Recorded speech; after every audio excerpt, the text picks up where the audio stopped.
Hello, it's Alex. Welcome back to my channel and thanks for joining me for, I'm not sure if this is going to be Friday SEWS or Saturday SEWS. I suspect Saturday because I'm recording this quite late in the day. But anyway, thank you very much for joining me, and I am really sorry that I haven't been around for a while.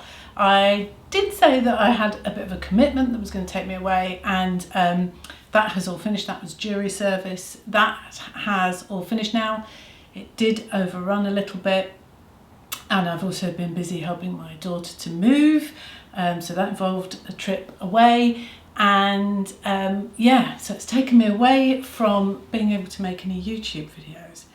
It hasn't taken me away from sewing, not obviously as much during the jury service phase. I was only able to sew at the weekends, but I did find that sewing was a really, really welcome distraction. It was a great way of taking my mind off some other things that were going on that were quite, what's the right word? Let's just say distracting. Anyway, sewing has been great for that, but it has also meant that I've wanted to sew things that I know are going to go well, nothing tricky, nothing that involved too much brain power, and also in fabrics that I knew were going to be nice and reliable. So everything I've got to show you today has been sewn in linen, which means that it's all nice and beautifully ironed right now, but I suspect by the time I get to the end of this, I'm going to be all crumpled because, yeah, that's linen, isn't it? All the fabrics I've used are all 100% linen, no linen mixes. I have tried viscose linen in the past. I heard that it was less likely to crumple. And I've tried linen blends, cotton, and probably some of the cheaper ones with polyester in. And to be honest, none of them seem to really prevent the crumpling, and it's just the nature of the fabric, isn't it? So I've decided to only stick to 100% linen, well, most of the time anyway. I'm not going to make any rules. So I thought I would start off by showing you a couple of things that I've made for myself, and I've also been making some things for my husband. So he has promised me that he will come in and show you live, well not live, but show you in person what I've made on him, because otherwise it's a bit difficult to judge fit and so on, isn't it, when it's, on a hanger. So first things first, I have made another pair of Chiara wide leg pants from Tessuti patterns, and you probably can't see them, so I'm going to move out. They are, as it says, you see, look, I'm looking very bright today. They are wide leg, super fitted, well not super fitted, I mean you can breathe in them, but they're fitted around the waist and the hips, and they have a flat front. There are no pockets, which I have to say already today, because today's the first time I've really put them on. Already I immediately went to put my hands into some pockets, but maybe that's something that I would add if I make another pair. But yeah, so it is, it's flat fronted, there's a side zip here, it's an invisible zip. So they are great for when you want this whole area here to be nice and clean. You know, sometimes when you're wearing a top and you've got a fly front, you end up with some sort of weird bulky bits and some shape there, don't you? You know, odd bits protruding. So they're nice and clean around the waist and the top half, and then obviously it's a pretty wide leg, as you go down. They do also show a cropped version on their website, which I think looks really good, and I would definitely make another pair at some point in the cropped version. Now, if this is ringing any bells, it's because this is not my first pair of these. I made a pair, I think it must have been towards the end of summer or going into autumn. I made a pair before, so I'll link that video, which is a bit more of a thorough review of the pattern. But one of the things that I found in making them was that the finished garment measurements weren't quite right. There was some kind of mix-up because the sample they made was from linen, and as we know it does grow. So they very kindly offered to send me some fabric so that I could make another pair, which, I think I said then, I think is great customer service. But it wasn't our summer, because Tessuti, who are a pattern company and a fabric company, are based in Australia. So obviously seasonally we are pretty much opposite. So I decided to hang on to the fabric until such time as the weather improved. So this fabric is the fabric from, oh look, that's quite good at showing the colour. Let's see.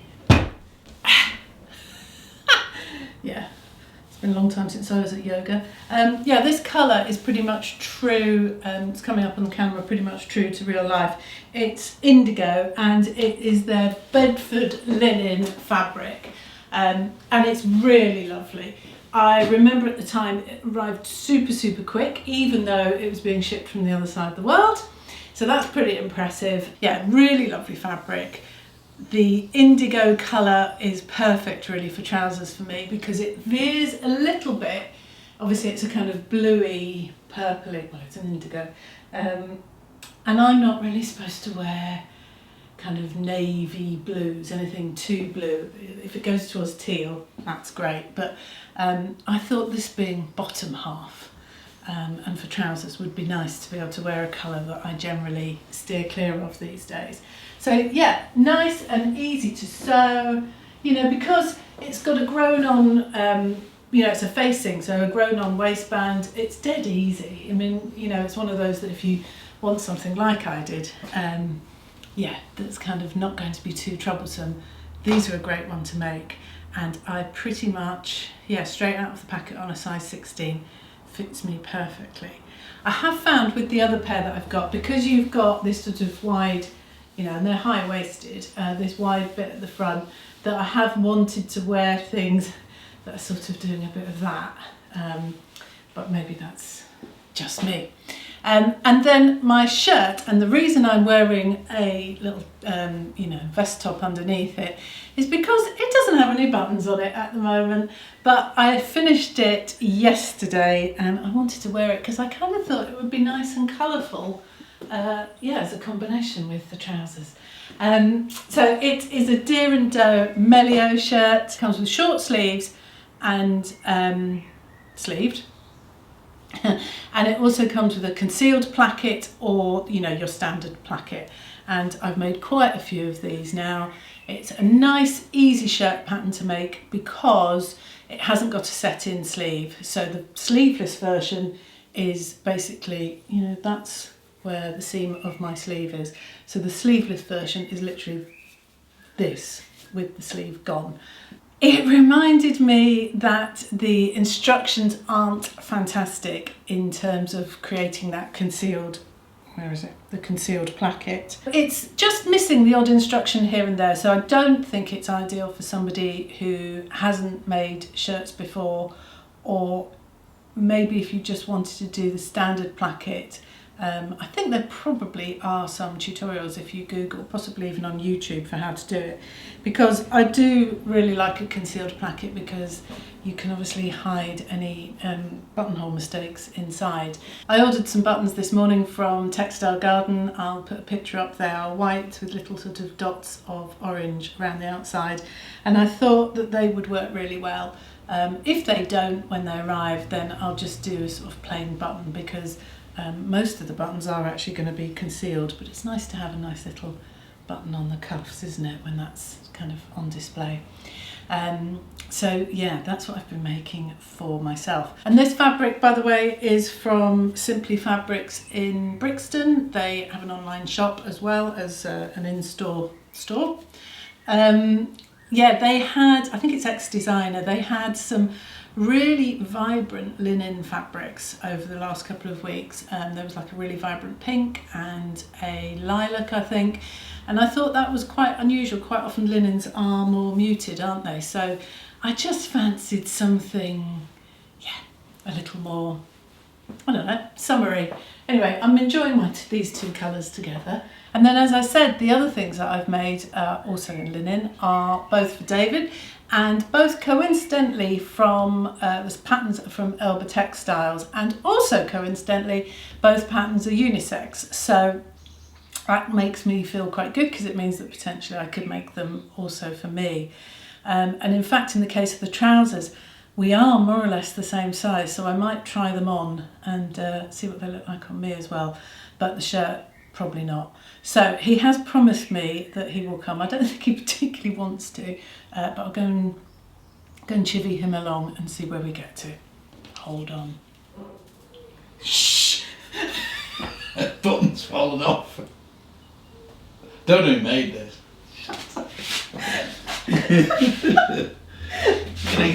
You gonna get some glue?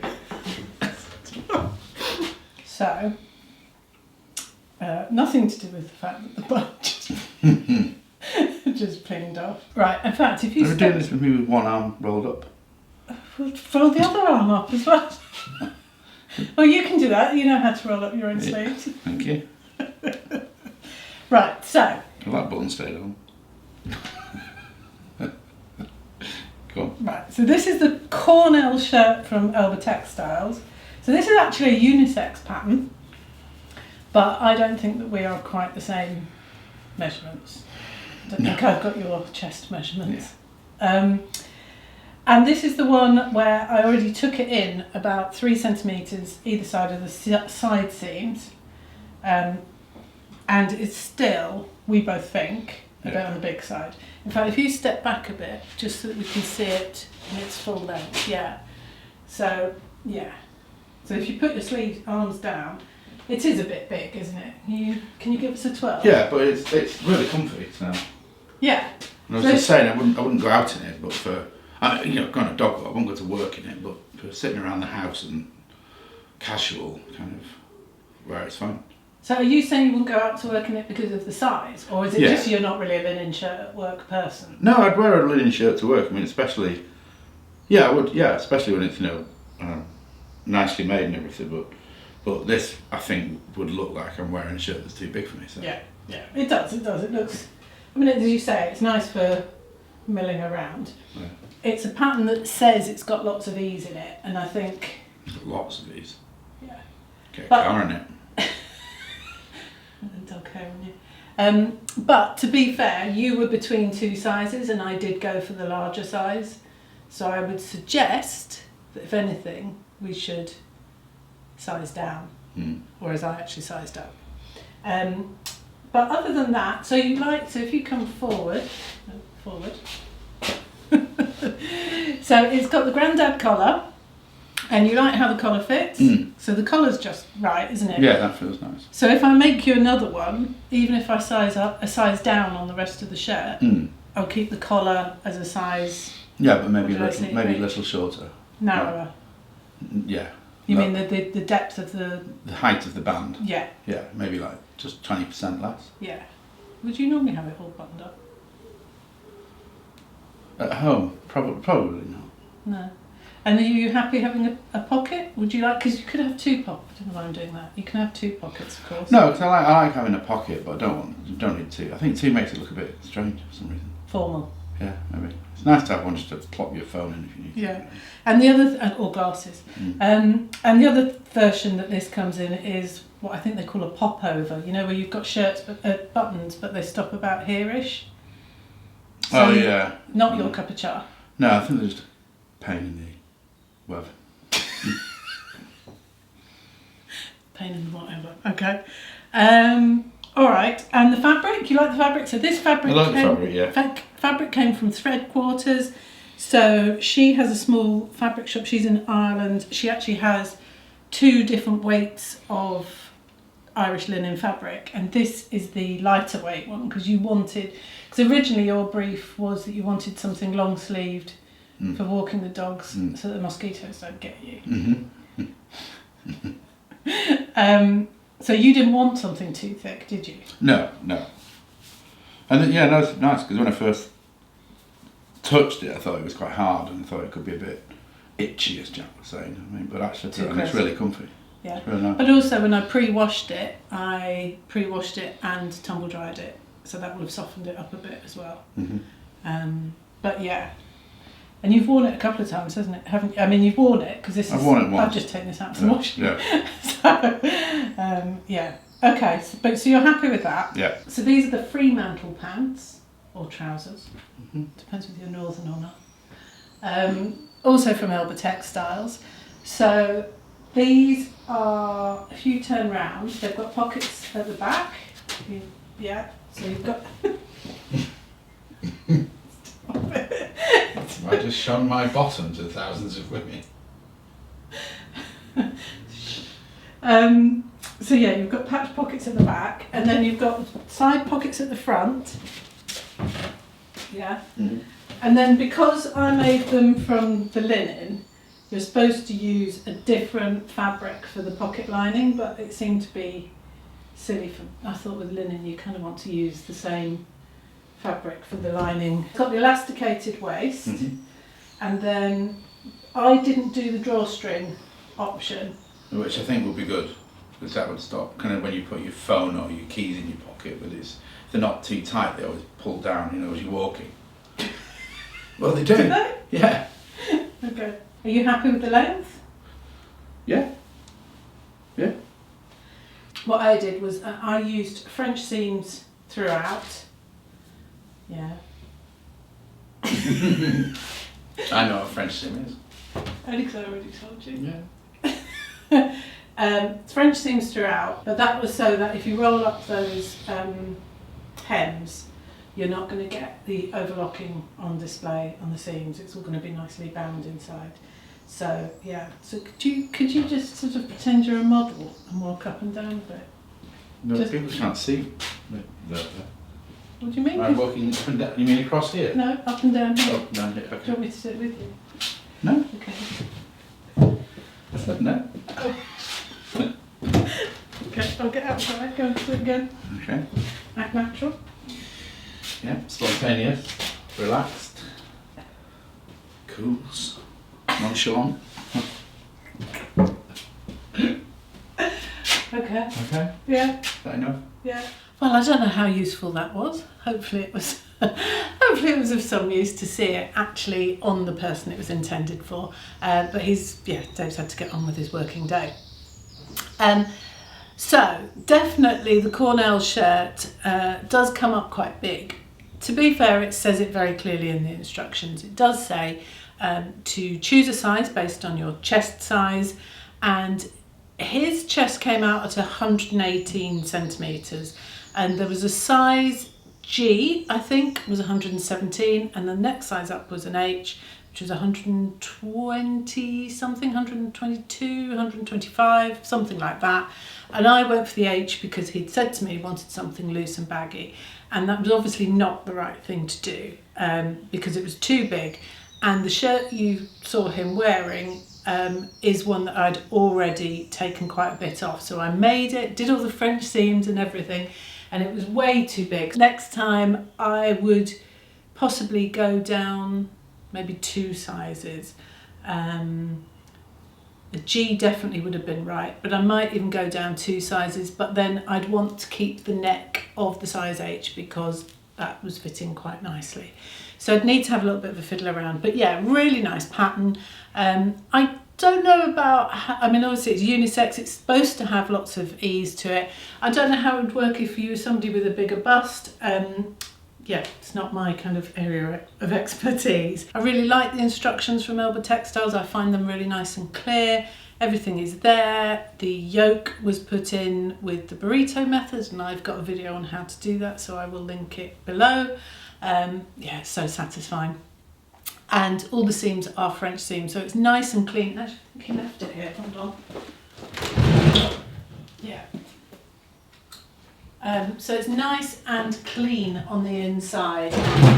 Find if you're not going to do a flat felled seam, I mean I don't always with shirts, sometimes I do just overlock the seams if I'm making a shirt, but it is nice to have it done the proper way. So that would be a flat felled seam or French.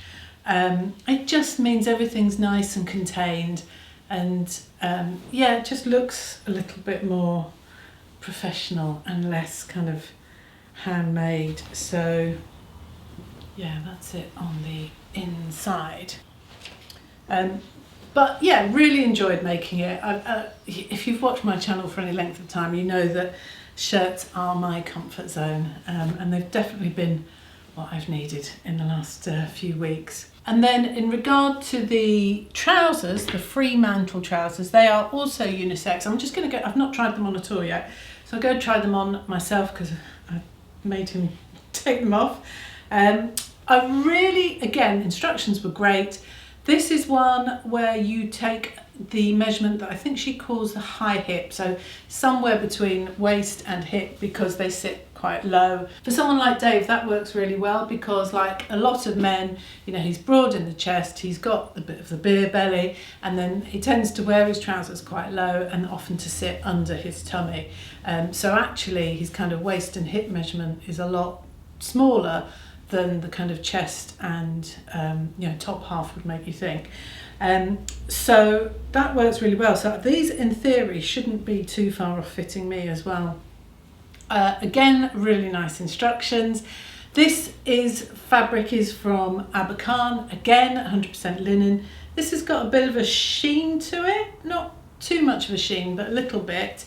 But I like this olive kind of colour. It's a nice sort of a colour, isn't it? But what I was trying to say earlier is that I also, which isn't in the instructions, I did also use French seams for the inside of these too, because it does say on there actually that when it comes to this, to hemming, that you might want to consider doing a bit of binding on these seams so that when you turn up, or if you choose to turn up, you don't have that kind of overlocked seam. And I just thought, well, why not do a French seam? Because with linen you can afford to do it because it's nice and lightweight.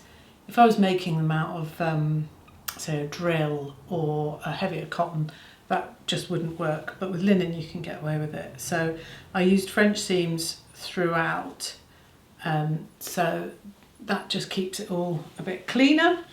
And I did the same with the pockets, so they are French seamed. I really liked the way that the waistband went on.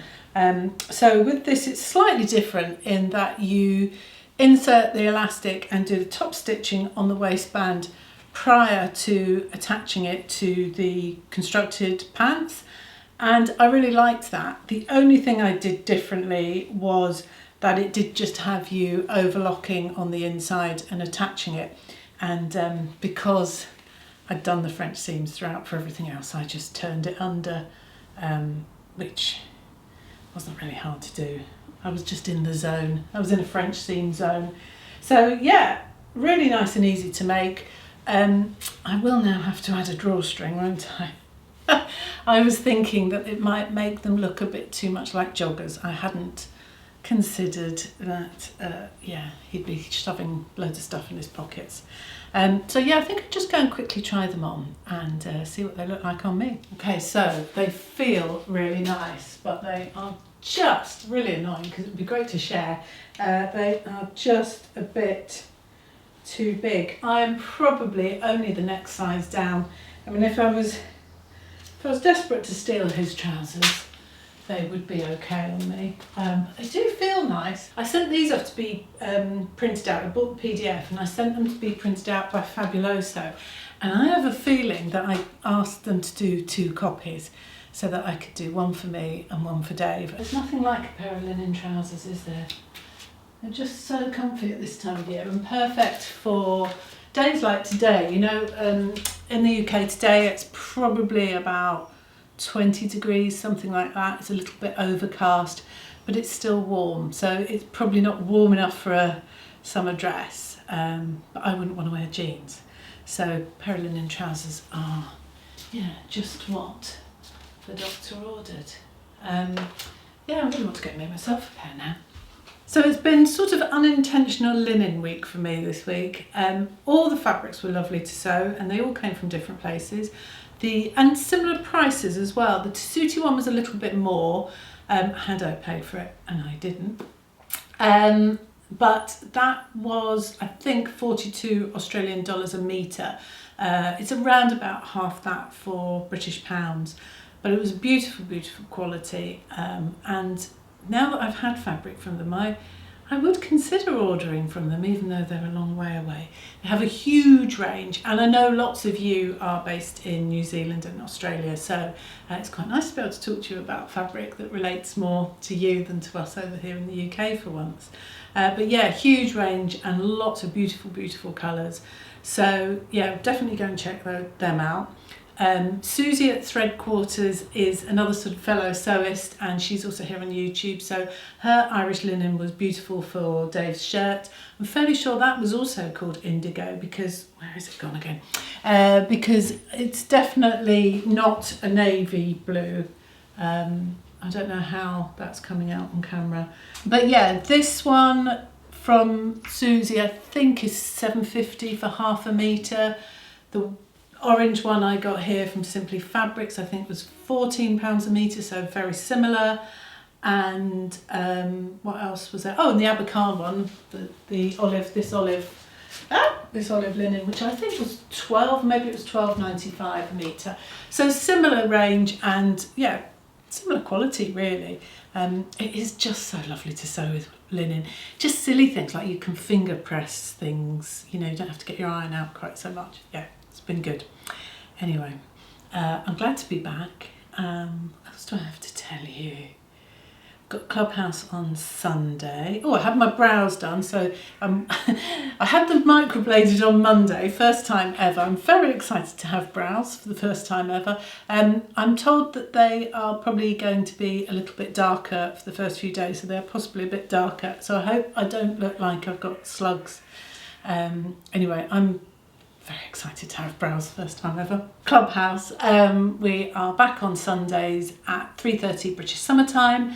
There will be a link below which gives you an invite directly into Clubhouse. It's now available on Android and iOS.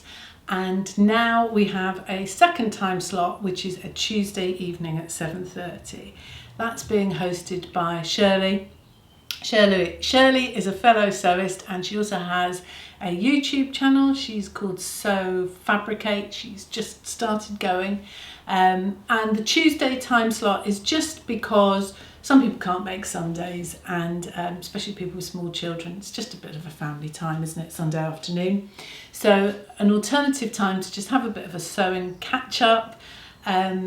It's not so much around a theme like we do on a Sunday. It's just a bit more of a natter and an excuse to get together and have a chat. So if you want to join any of those, you're really welcome. You don't have to speak up if you don't want to. You can just listen in. It's like listening to is it like a podcast? I don't know, somewhere between a podcast and a live chat, but it's not recorded. You can't play it back, so it's be there or not. Anyway, thank you very much for being with me. I'm sorry about the disappearance. Don't know when I'll be back, but it should be fairly soon, because I've got quite a few bits and pieces that I am close to finishing. And so yeah, I'm not quite sure when that will be. But if you haven't subscribed and you think you might like to, it would really do me a favour if you would. So if you'd hit the subscribe button, that would be great. Yeah, thank you very much, and goodbye from me and Dave. Right, I better go and put that button on his shirt. See you later. Bye.